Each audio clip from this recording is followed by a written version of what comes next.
that was great. Let's move on now to our next session. I would like to introduce Bridge Toole and Catherine Clements, who will be presenting a case study from Curtin University. And the title of the case study is Students as Partners at Curtin. We're going to hear about Curtin's case, then we're going to hear about a case from Holmesglen, and then we will have Q&A after each of those sessions have taken place. So, welcome, Bridge and Catherine, and over to you.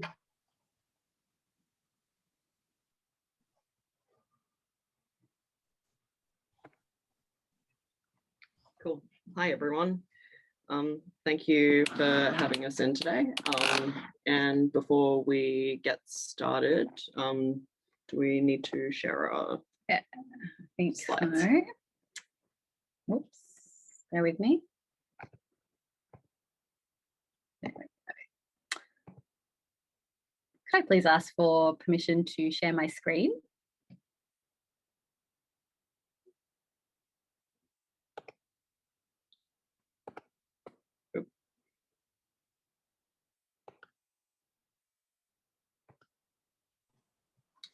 Are we able to set up a screen sharing?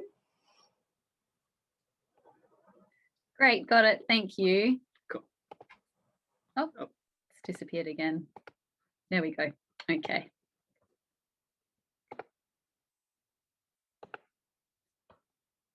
Could you just confirm that you can see my screen? Great, thank you so much. Fantastic, okay. Yeah, so thank you very much, everyone, for having us in today. It's really amazing to have so many people from across Australia and outside of it at some point. And yeah, I'll just start off by first of all thanking Isaac for the beautiful welcome to country.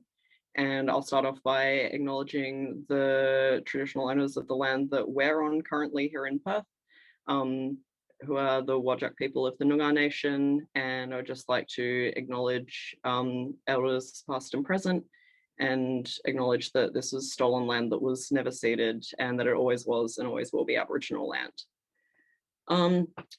So yeah, beautiful.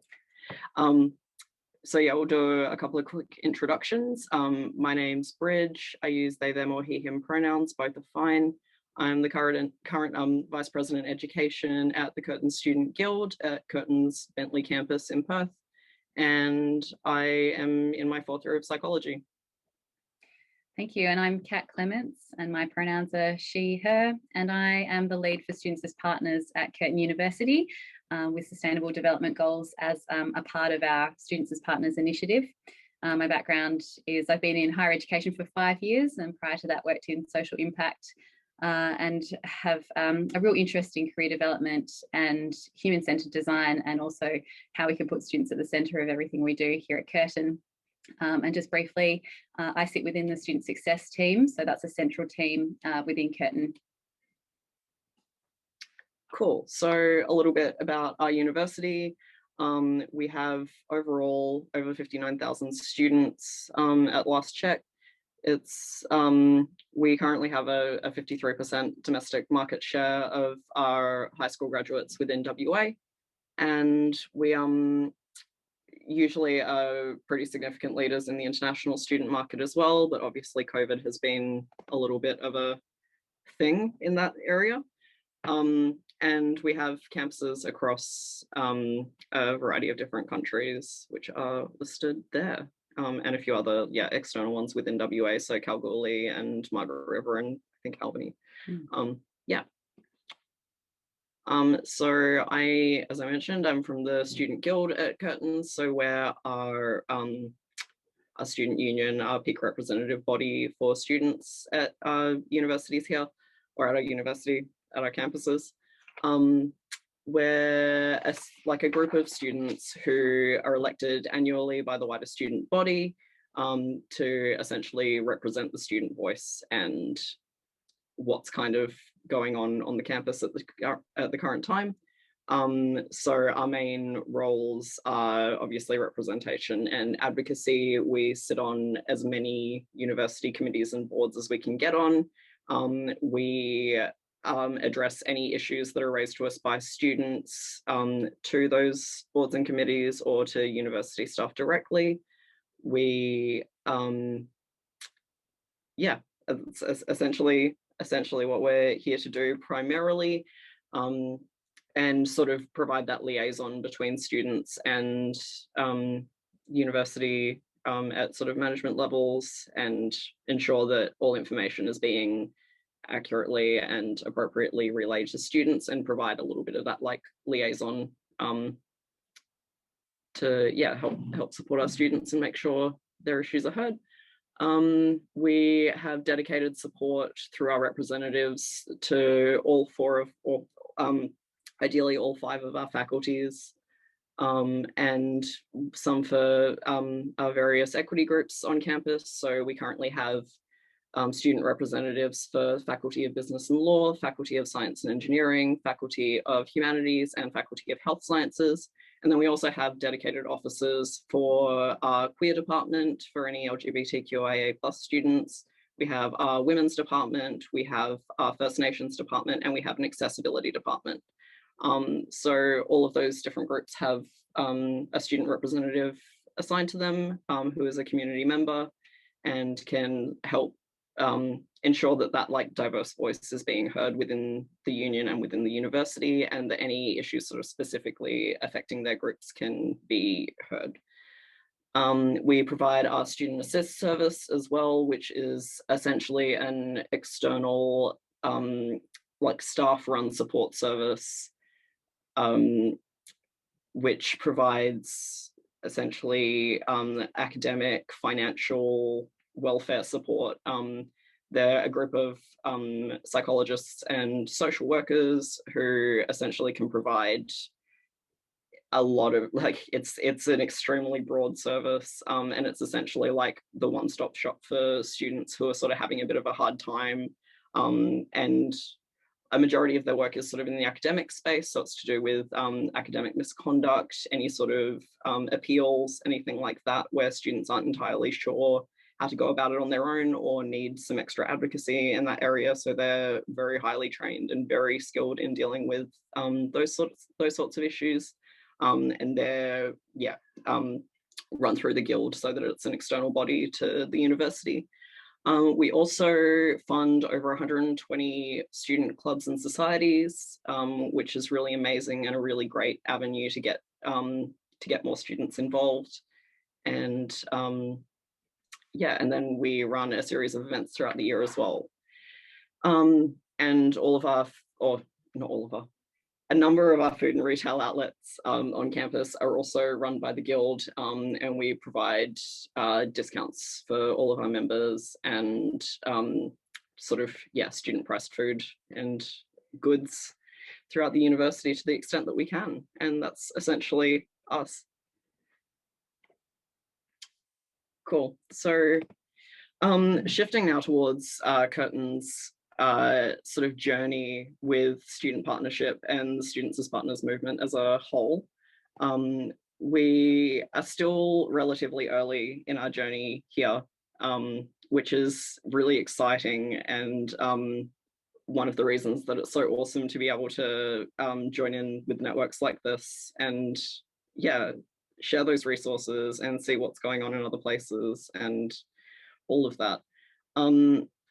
So essentially we have a enshrined commitment to student partnership at Curtin through our agreement, which I'll talk about in the next slide a little bit, but it's essentially come out of a broader commitment to ensuring that students, as has been touched on already, ensuring that students have a central role in the delivery of their education, the delivery of their university experience, and any sort of avenues of university life that affects students, which is most of them.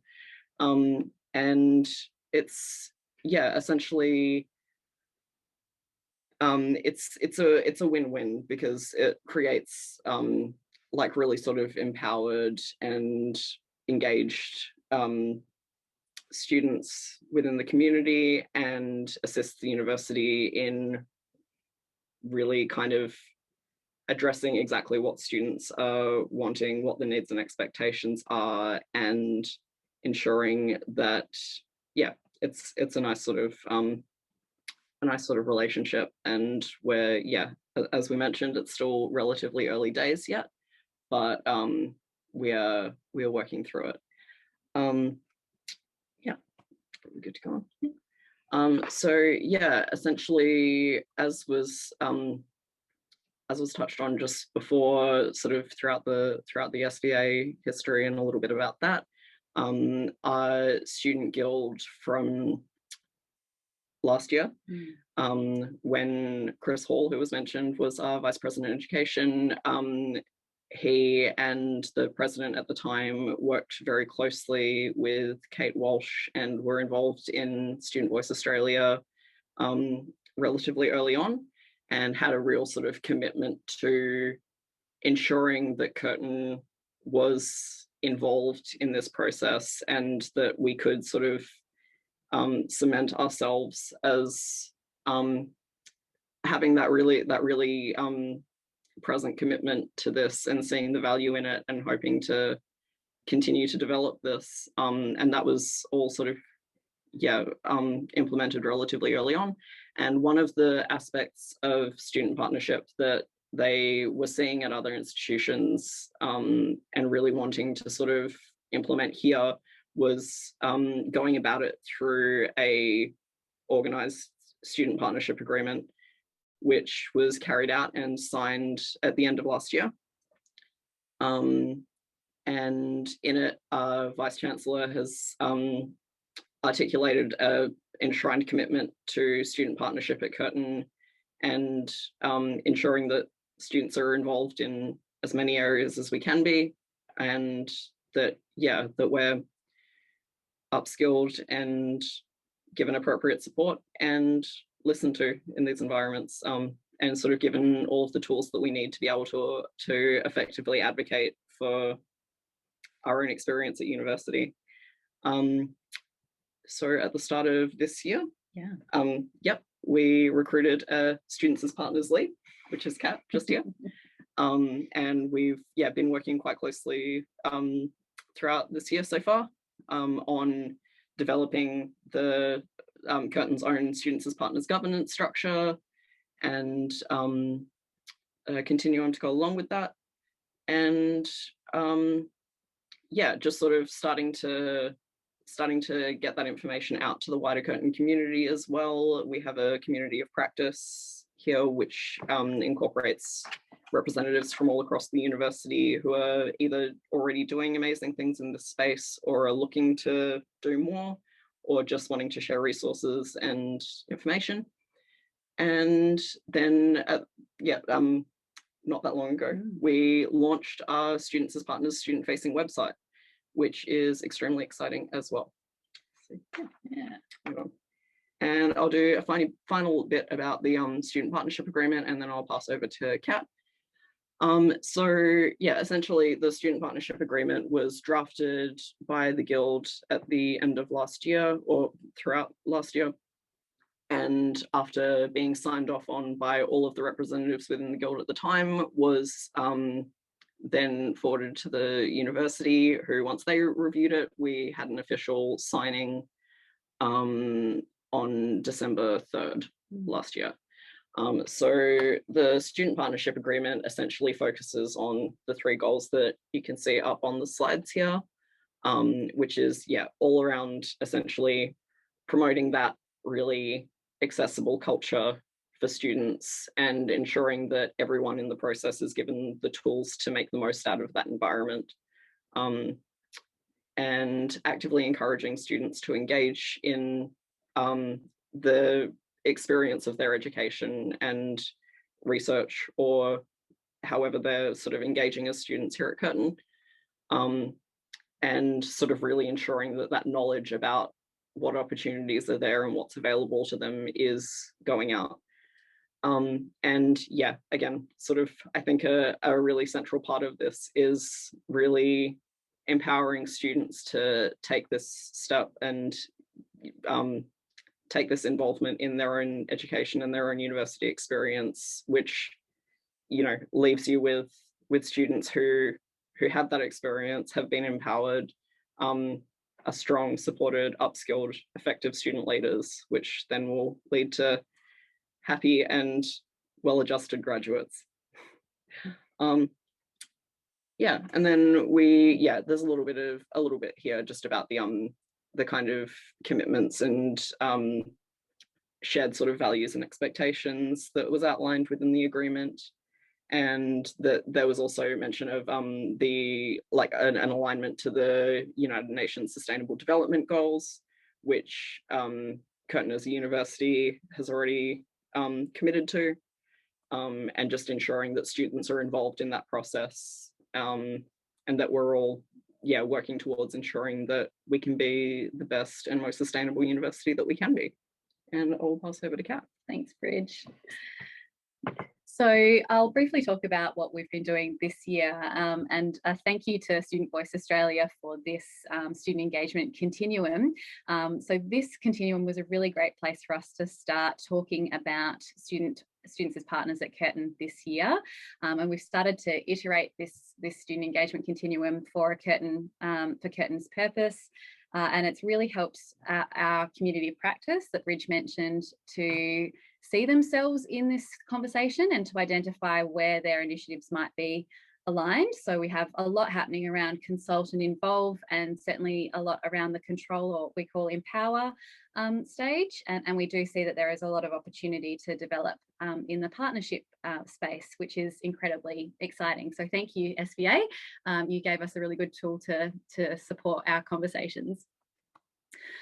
Just briefly on our governance structure. So Bridge mentioned our agreement, and we had a lot around building this strong culture. And as you would have seen, we have campuses all over the globe. So a culture shift is no small task. And so as a result, we've made a decision to really create this governance structure that we hope will create that culture and have enough people in it to support all of the areas that want to get involved in students as partners at Curtin. So very briefly, and aware of time, we have our leadership group, which is it's 50% students and 50% staff that are creating our action plan for students as partners at Curtin. And then we have a wider reference group, which includes, we've got around 16 students and staff listed in that reference group that we're yet to form. And again, their role is to really clear obstacles and really advocate and be champions for students as partners at Curtin. As we've mentioned, we've got an existing community of practice, which is currently a lot of practitioners, particularly staff, and we wanted to really open that up to students as well. But the membership is around 60 people at the moment, which is it's great. It's pretty great. It's very great. And then we have our students as partners, students and staff that are engaged in initiatives that would align with one of those consult, involve, collaborate and control or empower stages of the continuum we mentioned. I know that this is a graphic that has lots of closed circles, but it's probably better to think about some of these as open circles, because we want to make sure that people can come in and out of students as partners at Curtin as much as we can. So we do have a few things that we're planning for this year, and one is really developing our framework. So this includes looking at reward and recognition, and Philippa, I hear all of your comments seem very aligned with where we're at and some of the things we're wondering about at the moment. We're going to be building student and staff training materials. I saw there was a question about staff training, and very keen to collaborate with people in the network about that. And we're getting a lot of interest around how do we deliver students as partners initiatives across the university already, because of the Vice-Chancellor's commitment and because of the agreement. So we're sort of building a framework and also trying to harness the enthusiasm and interest and energy for students as partners at the same time, which is a fun challenge. And finally, establishing our reporting measures. So we're looking at a whole range of reporting measures. It's really important to us to have that diversity in our student and staff engagement. So that will definitely be one thing that we'll be looking at, but also sort of slightly aspirationally, and this is yet to go to the leadership team, is how can we look at our impact and some of the changes that we're making in students' experience, and also the Curtin, the whole Curtin community. What changes are we making as a result of students as partners?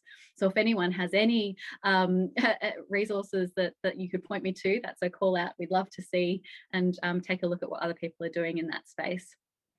Our final slide is just some questions which really align to what has already been said.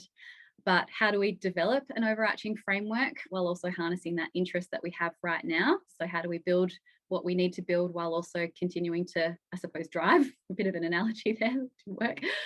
How do we align students as partners with what's already happening at Curtin? So it's not something we just want to add in. We want to make sure it's integrated into some of the existing frameworks we have, and we do have an extracurricular certificate that we want to work towards. That's called Curtin Extra.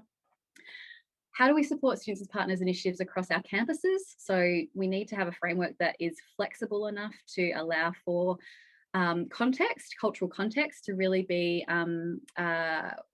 appreciated and probably at the centre of everything that we do. How do we make sure we engage with diverse students and staff? And finally, how are we ensuring our governance structure becomes the enabler around the cultural shift, but also allowing us to take action at the same time? So yes, that's our case study. We're definitely at the start, and it's a work in progress, and we'd love to connect with people that are at different stages. So thank you very much.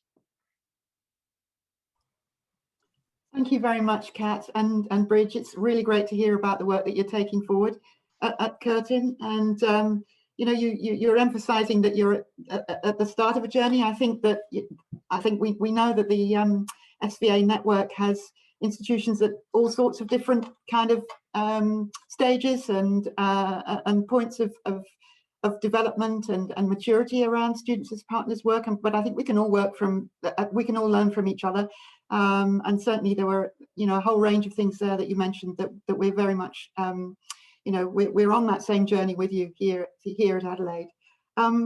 I think we can now move on to our next case study. I'm sure that the audience will be wanting to ask you questions when we come to them a little bit later. So over to you, Carmen. Yeah. I'm now going to introduce Michaela Hosking. She's the manager of student engagement and success as part of the engagement and support team from Holmesglen TAFE. So she's going to present a case study. The title of the case study is Student Voice at TAFE, and the presentation has been pre-recorded. So we're going to watch that now first, and then we're going to be joined by Kristen Fagan, who is the acting head of department for lifestyle and degree programs from Holmesglen, for answering some questions around the Q&A.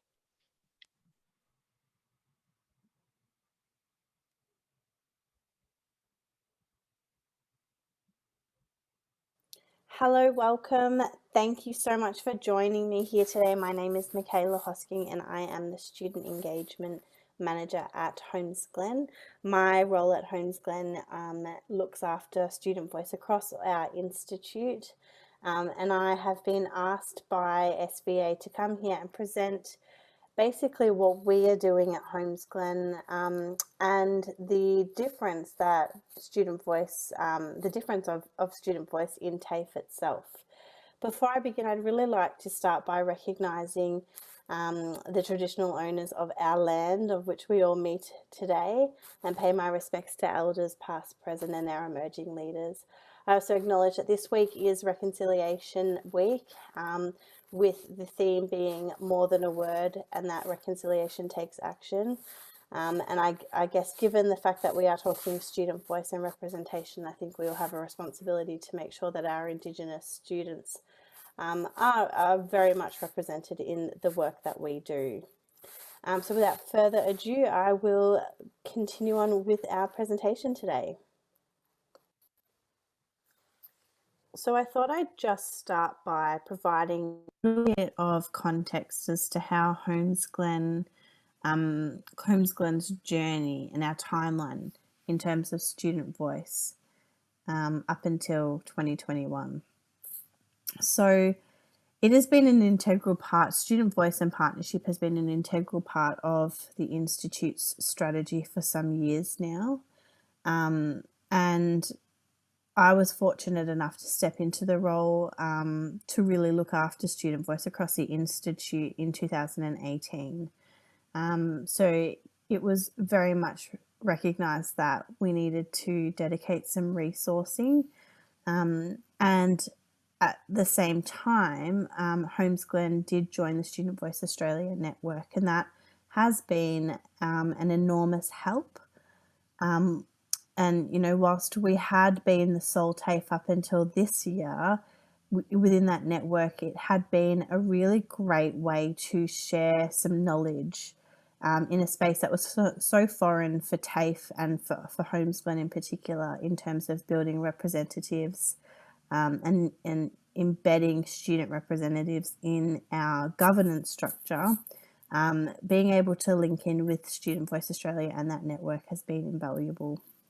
So I spent a lot of time in 2018 and 2019 really connecting, looking at best practices across the world, really looking at the work that had been done in Scotland and Ireland, and working with the SVA team on understanding what other providers do, and seeing how much of that could apply to TAFE. Obviously, understandably, TAFE is a very different type of education. You know, we have very different students and a very different structure, which does make building a student representative program quite difficult and challenging. So being able to spend that time understanding the concepts of student partnership and student voice, and some of those really key and critical principles was really valuable. In 2020, we used that opportunity to actually launch our student representatives, and albeit virtual, you know, us in Melbourne were locked down for a significant amount of time of 2020. But it was an incredible opportunity to really launch a program. And so we did launch it from our computers, from our homes, from our lounge rooms. And we progressed. We launched some form of a program, and we refined it and continue to refine it along the way. And I suppose what we've found this year, as we have returned to campus and offices and normal life, we've got to meet those students that we did form that connection with over the screen. And those students have gone out and had more of an opportunity to go and speak with their representatives. But in terms of the program itself at Holmesglen, 2021 has been about really continuing that improvement, reflecting on the practices of last year, and making sure that our system and our program for student representatives works for our students. So now that I've gone through our timeline of where Holmesglen has gone with student voice, I thought I would talk about the current operations of our student rep council and program. We decided quite early on to appoint our learners or our students to the council rather than to host an election. We found that would work just for TAFE students, simply that they cycle through so much quicker. We have different students. To get people on board is a challenge all the time. So appointing students was the best strategy for us. Early on in the piece, I surveyed students on the qualities that they wanted in a student rep, how they wanted to communicate with their reps, how they wanted their reps to communicate on their behalf. And so a lot of the feedback that I got from that survey really helped to shape that application and appointment process. It helped me to write position descriptions and include those qualities to make sure that we had the reps, the right people according to our own student voice applying for the jobs. And, you know, it really helped to shape our application form, our interview questions. We also made it very clear that we wanted student support in terms of appointing our learners. So we involved students in screening our learners through the interview process, ensuring that our learners were on the panel with us when we were appointing their own peers to these positions. We also felt that it was important to make sure that our training was robust, and that it supported students right through their term as a student representative rather than just initially. So we kicked off with an induction training session, which was held over online, and I hope to get to a point where we are holding that face-to-face. And that induction really just set the scene for student reps, you know, the operations of the institute, but also, you know, the operations of the council itself, what was expected of them. And then we found that that needed to really be complemented with some ongoing support and resources, which we found to be hosted online was preferred by our students. It meant that they could access those resources anytime, anywhere.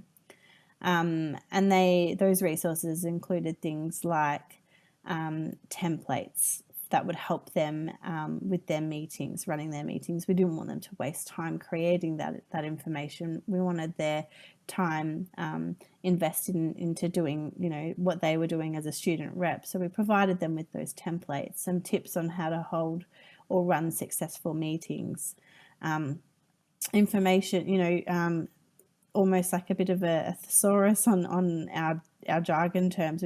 We're talking high jargon in this industry, and we wanted to make sure that our learners understood what we were talking about. We also wanted to make sure that our students felt comfortable in managing conflict and strategies on managing conflict, or being able to have those difficult conversations as well. So it is an ongoing library that we continue to add to, and I work with our students, you know, and say, you know, what's missing here? What do you wish that you were trained in? And then continue to add to that itself. So it is an ongoing process. We felt early on that there needed to be particular roles within the council, and obviously a chair and a secretary are quite integral to any meeting. So we've started with those two roles, and that's been quite successful. We haven't needed any additional positions within the council itself, but I do work really closely with the chair and the secretary to ensure that our meetings are run really well, and that they feel that they're quite comfortable and confident to manage the meeting itself. And we find that pairing students up, being able to have that chair and that secretary, means that those two positions feel that they're supported by one another as well. We learnt last year, so we started off by having just regular meetings with our reps and letting anything within the scope of the terms of reference really be discussed. And what we found that actually really excluded a lot of students who came to the council later on down the track. And as much as those students who did join later on down the track could read past meeting minutes, you know, you do really miss a fair bit. So we've made a really, really integral change to our program, which has been really well welcomed, I suppose, by our students, and that is that our meetings are really centered around one singular topic, which is relevant to those students at that time. So we kicked off the first topic this semester with orientation, and given that was something students had just experienced, it was very much topical for those students at that time. And you know, our fourth meeting this semester, our fourth and final meeting, will really be centered around exams and assessments. And again, that lines up with what they're experiencing at that time. We make sure that the last 15 minutes of our meetings are really made for the reps making particular recommendations to the institute. So as much as there's robust discussion, it's also, well, what are we actually going to recommend to the institute, you know? And sometimes those recommendations are, hey, we want to just let you know that this is working, so keep it happening. And others, you know, this isn't working, and here is what we suggest in terms of fixing that. So our student reps are really empowered to be part of the solution when they're identifying a gap in our systems. We really try and work with our reps to make sure that they come to the party with, you know, what do they think? How do they think we can plug that gap? One of the things that we ummed and ahed about for a long time was having staff presence at these meetings. And obviously there's always a concern about, well, does that influence the discussion amongst students at that time? Is there a fear that the discussion won't be as authentic as they'd like? And that continues to be something that we manage quite carefully.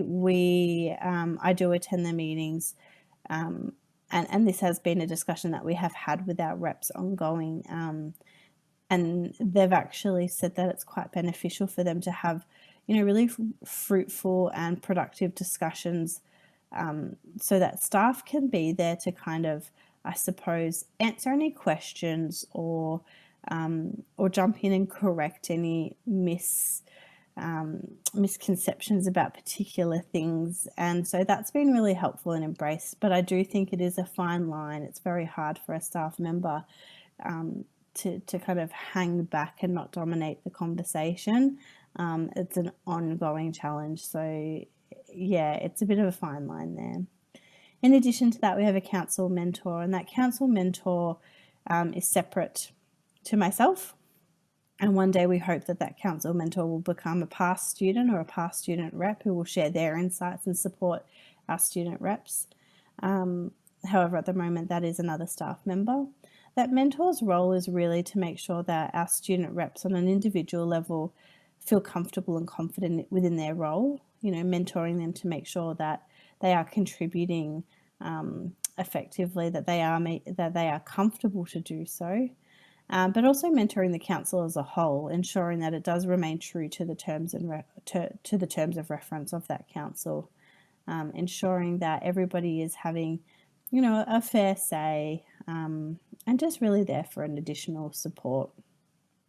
And last but not least, we always make sure that these meetings are minuted and those recommendations are published to their peers, but also to the Institute, obviously. So we are very fortunate to have a digital platform which really is designed to bring students together as a community.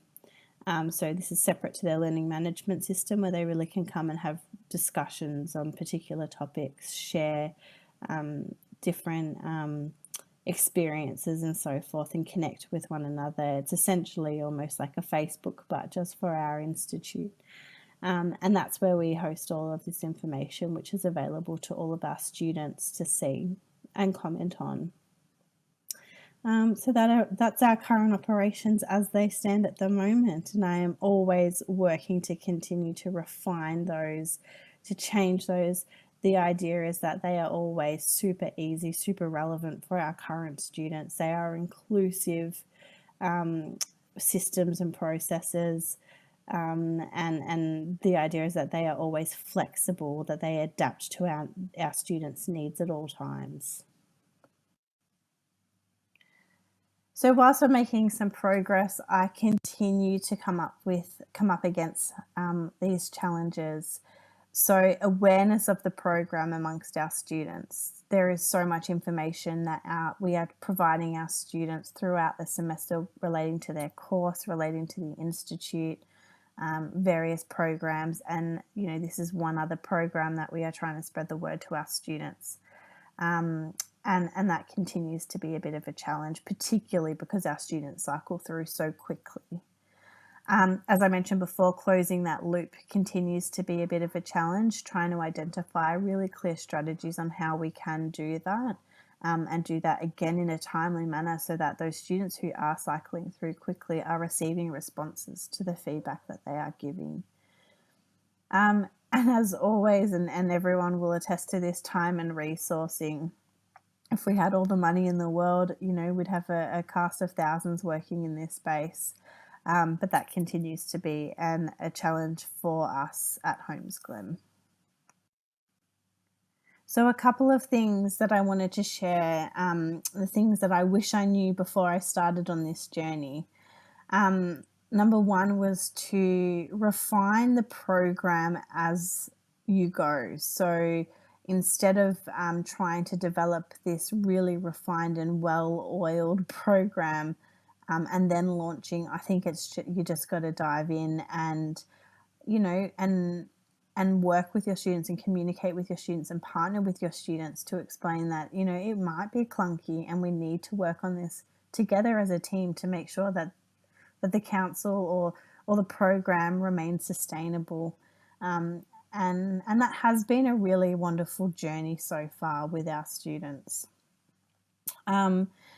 Also in TAFE, you know, there are so many different cohorts of students, different types, different courses, different levels of study. It's incredible. So I think the other piece is to start with one cohort and just keep adjusting it for others. So, you know, I don't think this is a one size fits all. But if we start with one and we just keep adapting and keep progressing, it's almost infectious. It'll build legs and it'll run itself. The other thing is to use available resources. So there's amazing resources on the Student Voice Australia website that I've really lent into. We've obviously contributed as a member of SVA, but you know, really using those resources. There's some great resources on training. There's some great resources on partnership itself. So being able to use what's already out there is fantastic. I think the other piece is make the process work for TAFE. You know, those models and those resources out there at the moment do tend to lean towards the university space. And so there is a bit of tweaking. So taking those as a base and tweaking and making them work for the TAFE students and for TAFE and our programs is really, really something that I think I wish that I knew before I started out on this journey. And the other piece is around keeping it simple and easy for participants is the key. That sounds super obvious, but I think the more that I got into this, the more that I made processes and systems a little bit more complex than they needed to be. So that's where, you know, trying to kind of scale back and really review and identify how much of that information are you capturing? What do you need that information for? Is that process necessary? Is it just an added barrier for a student to participate? So that's another piece that I think, you know, and I continue to really reflect on this as I move through and adjust our program as it is.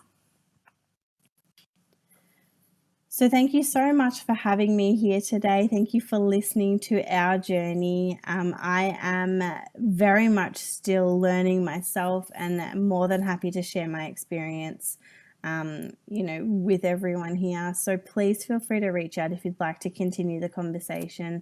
If you'd like some ideas around, particularly if you're getting started, but even if you're still, you know, mid-journey with student reps itself, I'm always keen to learn. So my details are up on the screen. Please feel free to reach out and connect. And thank you so much for joining me today. Fantastic. So I'd like to just thank Michaela for taking the time to pre-record that wonderful case study on what partnership really looks like in TAFE. I'd like to highlight that there will be actually a showcase dedicated to student voice within the TAFE and VET sector that will be on Thursday within our symposium. One of the quick insights that I found from that case study was that there's so many similarities yet differences within TAFE to my institution here at USC. But I did really like how there was that council mentor to really foster the students' confidence in their role as representatives. I thought as a student rep myself and gone through that process, I think that's something that I've found support through the Students as Partners program, but I think I would have valued from something like that. So. But I'm going to pass now to Phil, who will facilitate a Q&A session. Thanks, Carmen. And welcome to, I thought it might be Kirsten, but maybe not. Is it Kirsten? It is, and I do apologise. This is what happens when you have a 13-year-old that gets onto your Zoom at lunchtime. Yes, I am sorry. Welcome, Kirsten, and thank you so much for joining us. Kirsten's joining us in the place of Michaela. Michaela couldn't actually be here this afternoon, so welcome and thank you very much. We do have some time for question and answer for Kat, Bridge and and Kirsten. We are running a little over in terms of our schedule, but we have a little bit of wriggle room because we had put in some breaks. So I think we can be somewhat flexible. And I definitely want to make sure that there is time for folks to ask questions. So with no further ado, we have one question that has been posed in the Q&A, which is about challenges in forging the positive relationship between the Guild and Curtin staff and executive with regard to power dynamics.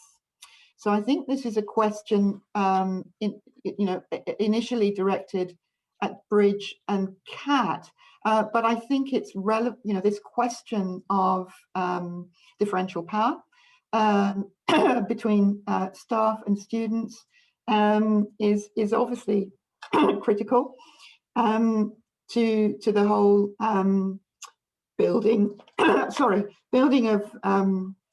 of really authentic partnerships, and I think it was touched on by Michaela as well. So perhaps anybody, perhaps Kat and Bridge, if you would like to respond first. Yeah, did you have? Yeah, I think in terms of how it's sort of rolled out here at Curtin, the student representatives at the time were extremely lucky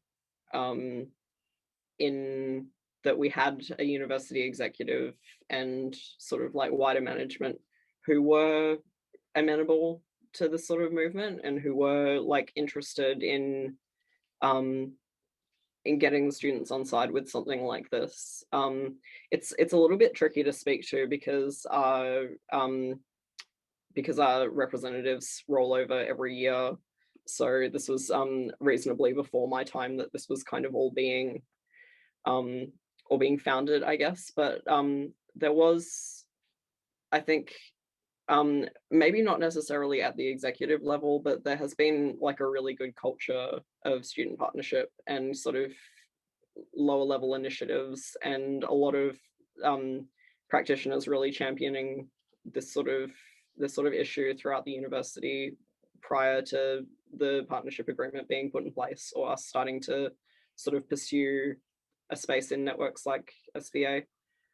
So yeah, I think there was like, yeah, good foundations for it here. Yeah, and just to add to that, almost weekly practice of mine is actually checking in and going, well, how am I living up to the principles that we've committed to in the agreement, and how can I make sure that my practice is around is walking the talk and being authentic in this space, and building the trust, I suppose, as well, just by delivering on what I say I'm going to deliver on. And I think also something that's come up a lot in our conversations, also with the Guild president, is around listening as an incredibly important part of all of this, is to pay close attention to what's being said and be really present when we're talking about partnership between students and staff. So I can sort of, that's what I can speak to from my personal experience in becoming part of this, in sort of halfway through an agreement being signed, is how can I show up and actually be authentic to what's been articulated in our agreement. Thank you, Bridge and Kat. That's really important observations there, I think, and sort of making sure that we don't establish values, do a lot of work around values and principles, and then sort of put them on the shelf and forget about them. Incredibly important. I am also wondering whether there's, what the role is for staff awareness raising, development, training, and whether there may be experience at Holmesglen, Kirsten, in terms of, how you support staff to engage with this issue of power dynamics, power differentials, and empowerment of students, and what that kind of means in terms of their own behavior and approaches that they take.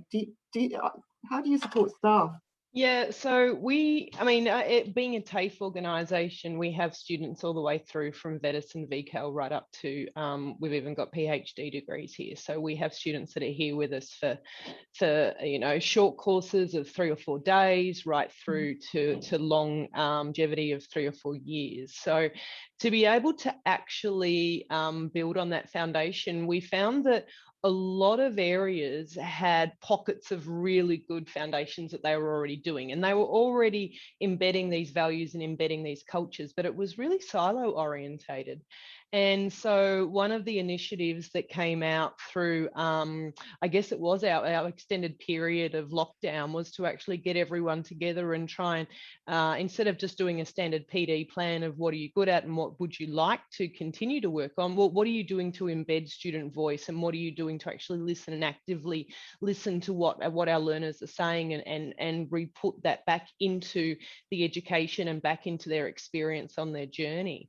And so that was interesting because of being locked down for so long. We had a lot of feedback from our students in regards to remote learning, and now that they're coming back onto campus, although as of today's announcement, I don't know for how long, then we will be, we're obviously being able to embed not only that information that they gave us when they were in remote learning, but now back onto the campus. So our next step, which we actually start on June 4th, is to take all those pockets and silos of different departments and different levels of qualifications and bring them all together. So we've got over 60 education managers in the Institute, and we're now having education manager forums where we're actually discussing, as a standing element, is the student voice experience, and what are you doing in your area to be able to bring that forward and bring that to the forefront. So that's something that we're obviously still new in our journey as well, but that's something that we're definitely progressing forward with leadership. And we find that education managers in a TAFE really work with students, whereas when you get more higher into your head of departments and into your executive levels, they're looking at more of the bigger picture stuff. So the education managers are the ones we need to target to be able to say, let's embed this culture, let's listen to what the students say, and then we can drive it forward that way. Thank you, Kirsten. That's really interesting to hear about what you're doing in that way. Thank you. Now, do we have any other questions? Yes.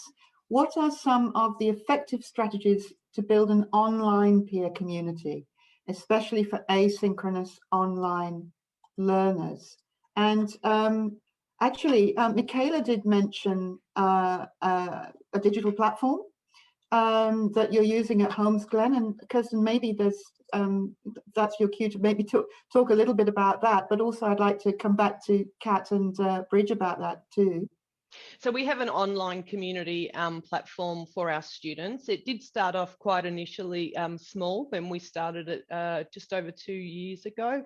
And it was more kind of an add-on for those students who were doing more of the online courses where they couldn't access student wellbeing or in person, or student services, rec services, all the kind of lifestyle events that you would have in a general TAFE or a university setting. So that's where it started. And then obviously, again, and I go back to the lockdown, but a lot of that has really been able to assist us in building this online community platform, because all of a sudden students couldn't travel. You couldn't travel more than 5 kilometres from your home. So they wanted that engagement, not only our COLD or our culturally and linguistically diverse students, but we also just our local students, and then also our students that were from overseas that were still offshore needed that interaction. So our community platform is a really good way in which we're able to get the information out there to the students. It has some great things on there, not only just about what we're doing here at Holmesglen, but also just in Melbourne in general. So there's links to watching the virtual zoo and getting students talking about that sort of things and giving them the whole experience. So the community platform has really skyrocketed since last year, and it's continuing on that way this year. So yeah, we're really fortunate that we were able to get that in place. Thank you, Kirsten. Kat and Bridge, do you have any comments about leveraging digital to support student voice and partnership? Yeah, go ahead. No. I was just going to say, like, in terms of like student partnerships specifically, I don't really have any experience in that area, but a majority of our communication throughout the last, or probably in general, but particularly through the last sort of 18 months, since COVID reared its ugly head in Australia, has been sort of through digital platforms that we do a lot of our sort of engagement with students through Facebook groups that are set up for various student groups, through our community Discord that we've started that did get a pretty decent sort of uptick throughout the pandemic when we were all sort of properly locked down. And I think the point that this whole sort of situation has really, in a lot of senses, encouraged engagement, because a lot of students are facing issues that they wouldn't have before and taking far more of an active kind of role in what their education looks like and how it can be delivered, and any potential like barriers that they're facing. It is really sort of seeming to draw out a lot more students who are wanting to get engaged in spaces like this. That's really interesting. So you're saying you think that the experience of the last year has kind of motivated and spurred students to engage, more, and that's I think that's a great opportunity, obviously for us to support them in that. I am aware of the time, and we have gone a little bit over. Can I suggest that we draw that session to a close? Thank you so much, Kirsten, Kat, and Bridge, for the insights that you've shared with us, and for responding to the questions. Thank you to the audience members who posed those questions.